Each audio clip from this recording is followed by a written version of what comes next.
So guys finally chapter number 1113 अभी release हो गया है। अभी नहीं इसको आए हुए तो खैर आई थिंक एक दिन से ज्यादा हो चुका है और मैं अभी रिकॉर्ड कर रहा हूँ, तो मैं थोड़ी सी वीडियो लेट देखने को मिल सकती है क्योंकि मैं एक्चुअली मैं ट्रैवल कर रहा हूँ, मैं ऑफिस ट्रिप पर आया हुआ हूँ। खैर मैं कहाँ घूम रहा हूँ वो सब छोड़ो, वन पीस के वर्ल्ड में क्या घुमाऊ चीज चल रही है वो एक सोचने वाली बात है। इस समय वेगापंक का मैसेज स्टार्ट हो चुका है और उसकी पहली लाइन है कि पूरी दुनिया डूबने वाली है। ऐसा क्या पता चल गया भाई इस बंदे को कि ये सीधे सीधे बोल रहा पूरी दुनिया डूब जाएगी, और डूबने के लिए पानी आएगा कहाँ से भाई इतना सारा। ये सब कुछ तो मैं सोच रहा हूँ बट मेरे को अभी तक कोई जवाब नहीं मिला है। खैर पूरे मांगा को देखते हैं और अब बिना टाइम वेस्ट किए लेट्स बिगिन।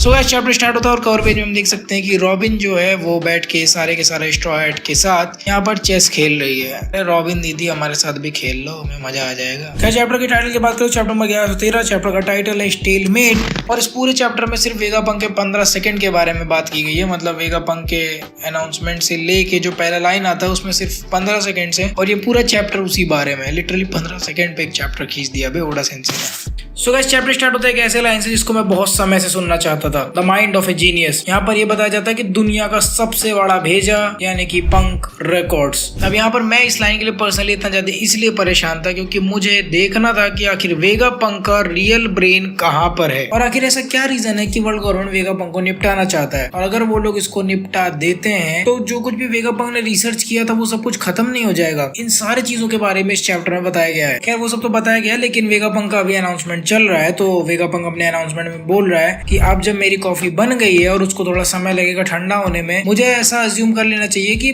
दुनिया में सभी लोग अपना अपना ट्रांसपोंडर स्नील खोलकर बैठ गए होंगे। तुम लोग को आई थिंक पता होगा, भूल गए हो तो मैं वापस से रिमाइंड कर दे रहा हूँ कि वेगापंक ने प्री रिकॉर्डेड वीडियो प्ले कर दी थी। सो बेसिकली वो जो टाइमर चल रहा था उसमें वो ये उम्मीद कर रहा था कि सभी लोग अपना अपना टीवी रेडी कर लें। खैर T-30 सेकेंड्स में हमारा ब्रॉडकास्ट स्टार्ट हो जाएगा और ये पूरा चैप्टर उसी 30 सेकंड के बीच में एग्जिस्ट करता है। खैर यहाँ पर अपना वो जो बर्ड वाला गोरोस है जो कि जीसस क्राइस्ट जैसा दिखता है वो वहां पर पहुंच चुका है ऊपर, और वो पंक रिकॉर्ड्स के अंदर ही है, और वो उस ब्रेन को देखकर बोलता है कि ये अभी भी जिंदा है इवन जबकि वेगापंक तुम मर चुके हो, क्या यही तुम्हारी सच्चाई है। और फिर हमें फर्स्ट लुक मिलता है पंक रिकॉर्ड्स का जहाँ पर हम देख सकते हैं वेगापंक का बड़ा सा भेजा जो कि एक बड़े से मशीन में रखा हुआ है। यहाँ पर वो गोरो से बोलता है कि आखिर फिर मौत है क्या, ऐसी चीज के लिए मौत एग्जिस्ट करती भी है क्या, वेगापंक के शरीर की जो चेतना है यानी कि जो कॉन्शियसनेस है क्या वो एक्चुअली में यहाँ पर एग्जिस्ट करती भी है। अब देखो तुम लोग यहाँ पर ये सोच रहे हो कि वेगापंक के जो बॉडीज है एक्चुअली में उनमें कोई ब्रेन नहीं है, यही वो मेन ब्रेन है जिसके साथ वो सिंक करते हैं, और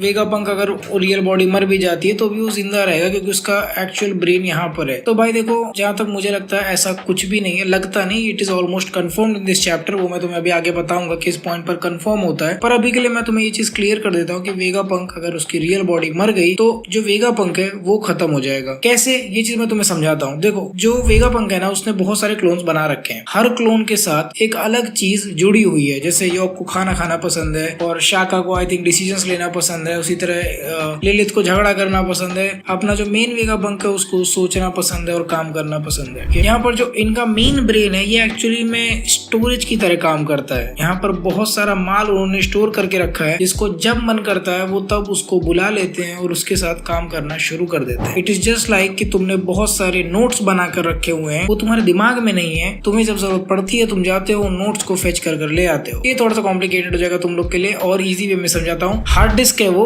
और हार्ड डिस्क से वो रैम में डेटा लोड करते हैं प्रोसेसिंग के लिए, और ये चीज वेगापंक का हर क्लोन कर सकता है। इसीलिए वो सभी लोग दिन के एंड में अपना अपना माल इस ब्रेन में सिंक करते हैं ताकि इनमें से जिस भी वेगापंक के क्लोन को कोई भी डेटा की जरूरत हो यहाँ से तुरंत उठा लाएं। सो यहाँ पर तुम्हारे सवाल का जवाब यही है कि अगर मेन वेगापंक मर गया तो उस टाइप का जो थॉट प्रोसेस था कि इन सारे डेटा के साथ क्या करना है, कैसे उसको एक्सिक्यूट करना है, क्या प्लान्स बनाने हैं, वो सब अपने रियल वेगापंक के अंदर थे। तो अगर वो वेगापंक मर गया तो ये सिर्फ एक डेटा का भंडार रह जाएगा, ना कि एक्चुअल वेगापंक जो कि उस डेटा को यूज करना जानता था। क्या यहाँ पर अनाउंसमेंट आगे चल ही रहा होता है और हम देखते हैं अपना जीसस क्राइस्ट वाला गोरो से उस स्नेल के पास पहुंच गया है, और स्नेल के मुंह से आवाज आ रही है कि अब ये फुटेज पूरी दुनिया के पास पहुंच जाएगी, और वेगापंक को प्राइड है कि वो सब कुछ सबके सामने लेके आ रहा है, लेकिन ये बहुत जिम्मेदारी की बात है। और ठीक इसी पॉइंट तक जो अपना गोरो से है वो स्नेल को खत्म करने वाला होता है। इसके बाद अगले 2 पेजेस पे फालतू का बकवास भरा हुआ है जहाँ पर हमें अदर आइलैंड्स यानी कि सीरा विलेज जहाँ पर उसोप रहता था और ट्विन केप शिप जहाँ पर आई थिंक क्रोकस बैठा हुआ है और आई थिंक लूफी का भी होम टाउन, वेगापंक का भी होम टाउन यहाँ पर हमको दिखाया गया कि वहाँ पर लोग क्या सोच रहे हैं वेगापंक को टीवी पे देख के। वो होता था ना पहले के जमाने के लोग खुश हो जाते थे, अरे हमारा रिश्तेदार तो टीवी पे आ गया, वो वाला हिसाब चल रहा है हर जगह। तो वो चुतियापा मैं स्किप कर रहा हूँ, सीधे आते हैं वापस से एगहेड आइलैंड पे जो कि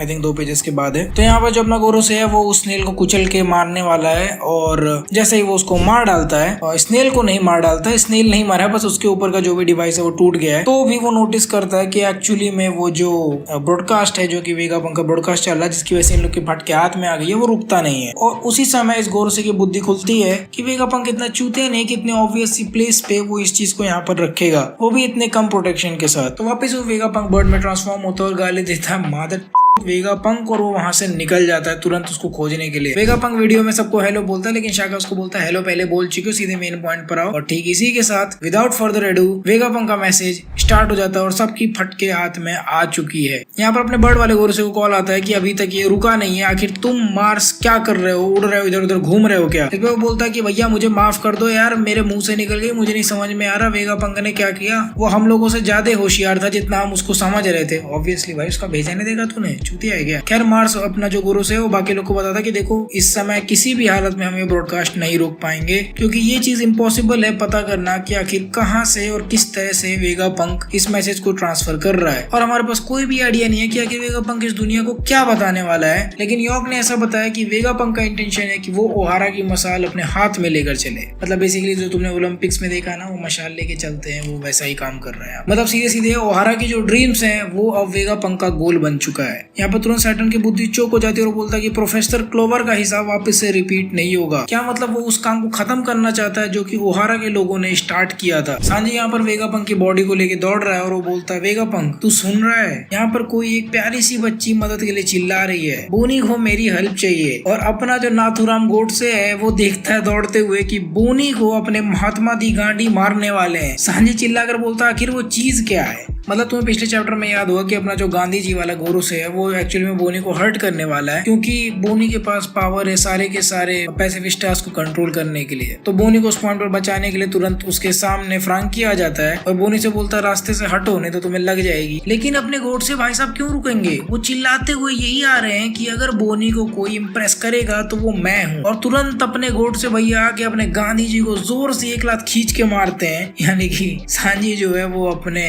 महात्मा दी गांधी को इतने जोर से एक लात मारता है कि वो अपने मुंह से खून फेंक देता है। लिटरली गोर से सांजी की लात खा के अपने मुंह से खून फेंक रहा। बहुत गजब का पैनल है। और सांजी यहाँ पर चिल्ला के बोलता है जस्ट बिकॉज तुम्हारा लास्ट नेम गांधी है इसका मतलब ये नहीं कि हम तुमको वोट देंगे। भाई पॉलिटिकल जा रहा है साहब ये।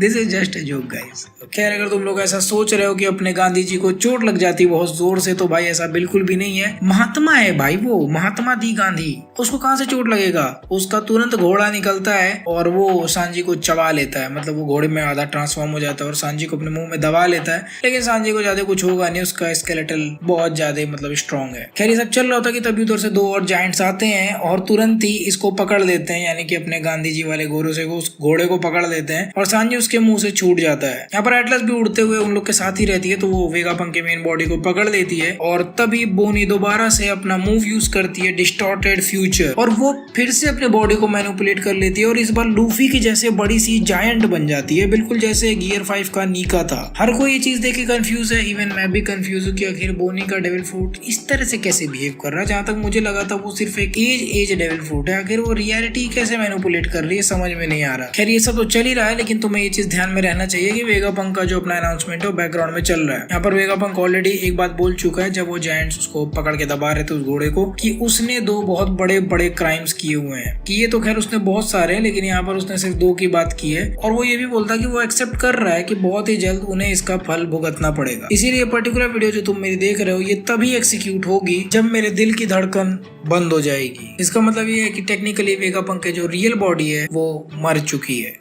और ये चीज सुन के पूरी दुनिया में बहुत सारे लोग तुरंत शॉक में पड़ जाते हैं। इवन तुम सीजर क्लाउन को भी देख सकते हो कि वो गाली दे रहा है वेगापंक को कि तुम इतने जल्दी नहीं खत्म हो सकते, अभी अभी मैंने कुछ लोग के साथ टीम अप किया है ताकि मैं तुमसे आगे निकल पाऊं। और यहाँ पर वो अपना न्यूज वाला बतख भी है और वो भी चिल्ला रहा है कि भैया ये ब्रॉडकास्ट वगैरह क्यों चालू कर रहे हो यार, प्रिंट मीडिया खत्म कर दोगे क्या तुम, अखबार नहीं बिकेंगे हमारे। खैर वेगापंक का अपना वीडियो चल ही रहा होता है और ब्रॉडकास्ट में वो आगे बोलता है कि जो कुछ भी हो, मैं एक चीज तुम लोग को क्लियर करना चाहता हूँ और मैं उम्मीद करता हूँ कि तुम लोग इस बात को समझोगे। प्लीज ये मत एज्यूम करना कि जिन लोगों ने मुझे मारा है वो लोग बुरे हैं, फिर चाहे वो कोई भी हो। वैसे भी मैं यहाँ पर राइट या रॉन्ग डिस्कस करने नहीं आया हूँ, इवन मैं तो क्वालिफाइड भी नहीं हूँ कि मैं सही और गलत के बीच में जजमेंट बनाऊं। और वैसे भी ये प्री रिकॉर्डेड वीडियो तो मुझे कैसे ही पता होगा मुझे किसने निपटाया। तो यहाँ से एक चीज क्लियर हो जाती है कि एटलीस्ट लूफी के ऊपर ब्लेम नहीं आएगा कि वेगापंक खत्म हो गया। और ये चीज वन पीस के वर्ल्ड में भी हो सकती है, क्या पता आगे चल के वर्ल्ड गवर्नमेंट मैनिपुलेट करे कि लूफी ने ही इसको खत्म किया है और एक फेक न्यूज फिर से फैलने लगे। ये सब चल ही रहा होता है और स्टोरी अपनी आगे बढ़ती है। हम वापस से देखते हैं सैटर्न को, जो कि मैंने तुम्हें पिछली बार बताया था कि नामी और रॉबिन के क्रू के पास वो आ चुकी है। और यहाँ पर सैटर्न बोलता है कि हटो मेरे सामने से, मेरे पास समय नहीं है तुम जैसे कीड़े मकोड़ों के साथ खेलने का। और ये आवाज सुनते ही रॉबिन पहचान जाती है कि ये आवाज उसी आदमी की है जिसने उसके आइलैंड ओहारा को खत्म किया था। सैटर्न भी रॉबिन को पहचान जाता है और बोलता है तुम तो रॉबिन हो, एक ऐसी औरत जो कि अकाइनो की उंगलियों के बीच से फिसल कर निकल गई। वो अकाइनो भी एक नंबर का चूतिया नामर्द इंसान है। और मैं ये बात बना के नहीं बोल रहा हूँ, सच में उसने नामर्द बोला है, उसने अकाइनो को इम्पोर्टेंट बोला है। तो मैं भी अकाइनो का जो लावा वाला हिसाब है, उसका लावा का जो फुलतुड़ू है वो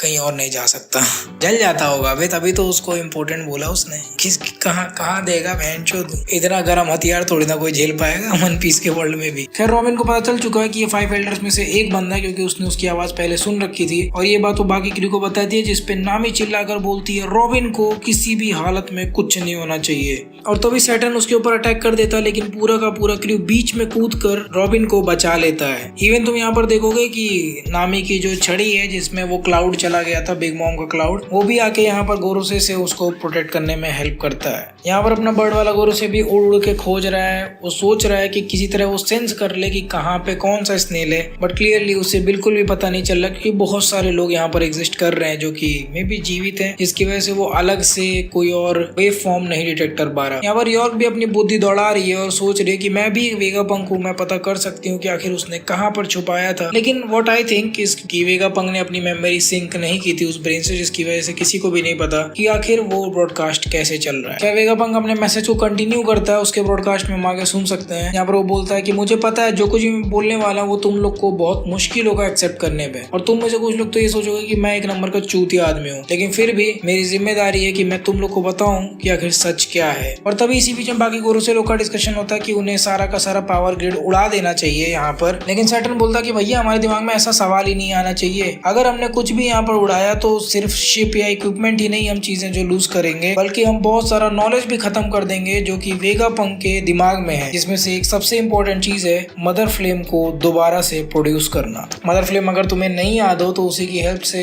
ईमू ने लुनिशिया किंगडम को मैप पर से गायब कर दिया था, और एक्चुअली में उसका पूरा इन्फॉर्मेशन वेगापंक के ही दिमाग में भरा हुआ है। खैर वेगापंक का ब्रॉडकास्ट वापस से रिज्यूम होता है और वो बोलता है कि मैं सीधे पॉइंट पर आता हूँ, और अगले बड़े से पैनल में हमें एगहेड आइलैंड देखने को मिलता है, जहाँ पर वेगापंक के अनाउंसमेंट में हमें ये सुनाई देता है कि ये पूरी दुनिया एक दिन ओशन में डूब जाएगी। और ये चीज सुन के सभी लोग शॉक हो जाते हैं, इवन मैं भी। और last line A confession and A shocking prediction के साथ चैप्टर नंबर 1113 खत्म। वैसे गाइस जनरली तो मेरी वीडियो कंटिन्यूड रहती है, बट इस बार मैं अपने ऑफिस ट्रिप पर ट्रैवल कर रहा हूँ, तो इसीलिए आज की वीडियो जल्दी खत्म करते हैं। मैं वापस एक और वीडियो बनाऊंगा 1-2 दिन में, जब मैं वापस पहुंच जाऊंगा कि आखिर इस पूरे चैप्टर का हिसाब क्या बन रहा है। और तब तक के लिए फटाफट चैनल को सब्सक्राइब कर लो। मैं तुम लोगों से मिलूंगा बहुत ही जल्द अगले वीडियो में, एंड तब तक के लिए प्ले ऑन।